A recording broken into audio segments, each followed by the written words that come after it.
Yo, what is up guys? Welcome back to another video. Today I want to talk to you guys about the biggest disappointment for 2016 in the way of video games. Now this is more than one, it's more like 3 disappointments that I think is not worth your money, and if you don't have it, don't get it. So let's get right into it. Number 3 is the PS4 Pro. Why the PS4 Pro?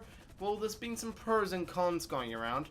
Number 1, it's not native 4K like it is advertised to. And I feel like that it's just not worth the extra money because it's literally just an overclock of every piece of hardware in the actual PlayStation with an extra gig of RAM. So that's simple. I actually never bought that PS4. I've still got my plain Star Wars PS4 here, and I am proud with the decision that I made to get the PS4 before the PS4 Pro actually came out. Okay, moving on from the PS4, the second most disappointing gaming topic in the whole of 2016 for me is No Man's Sky, because there's no replayability to it and it really just gets boring quite fast. I've played the game for 12 hours and I did no videos on it. I have no idea what type of video I could have done with this game. I was just really hyped. And when I get hyped, I get really excited and I buy the game even before reviews come out. Which brings me to a caution. Stop! Do not pre-order any game at all because it could be buggy at launch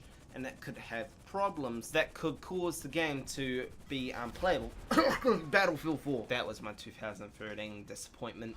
Pretty similar to No Man's Sky. At the moment, No Man's Sky is not working on the PC at all. I tried to launch it up and it's just not working. So do not buy No Man's Sky. Okay, moving on to my very first disappointment of 2016. The most disappointed I am for a video game in ages. It's a game I was really hyped for. It's a game that brought a new era. An era that we've never seen video games actually for to present day. Of course, I am talking about Battlefield 1. Why am I actually quite disappointed in Battlefield 1? I have no idea. It's just a feeling of Battlefield 1. And it doesn't feel like a classic Battlefield to me anyway, because I started playing Battlefield in bad company. The fluid of the gameplay is nice. However, it just doesn't feel right for me. I just feel like crying every time I go on. That's weird. I just feel like that I keep dying all the time. I feel like everything's not balanced at all. These YouTubers, JackFrags, Westy, and Levelcap get paid to do this stuff. That's the only reason they play the game. I guarantee that much. That, or they are very, very passionate about the Battlefield franchise. And for an extra, I feel like The Division was a disappointment because I've been reading articles and apparently The Division was one of the biggest disappointing games of 2016. I actually never played it, so thank God I never spent my money on that game. I was going to, and I wondered, maybe I should have a look at reviews first, and yeah, it wasn't very great. Moving on now to my top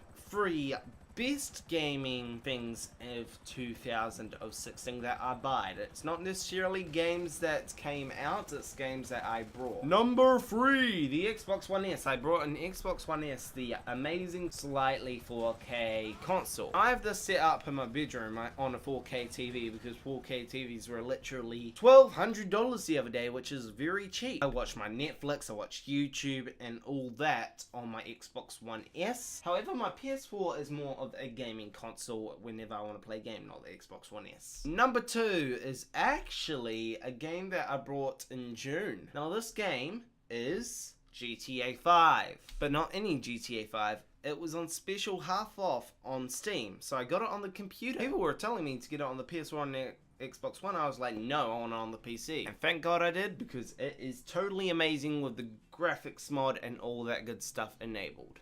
And I love playing with mods. It's just one of my best games of 2016. I can't wait to play it in 2017. I mean, there's gonna be no major difference, but maybe GTA 6 will come out. Number 1. Something very simple, actually. CSGO. Not very long ago in October, I brought CSGO, which is Counter-Strike Global Offensive if you don't know, and you live under a rock. Just like Patrick Star. It is my favorite first-person shooter game on the market that I currently own.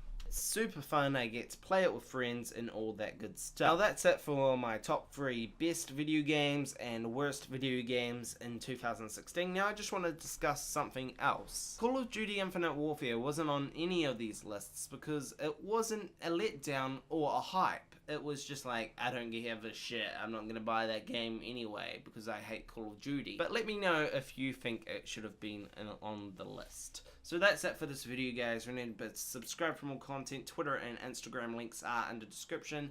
Remember to leave a like on this video if you enjoyed it, a dislike on this video if you disliked it, and remember to comment below your list for the top 3, both the best and the disappointing games of 2016 that you've brought. So I'll see you guys later. Also, I hope you had a Merry Christmas and I hope you have a Happy New Year. I'll see you next year.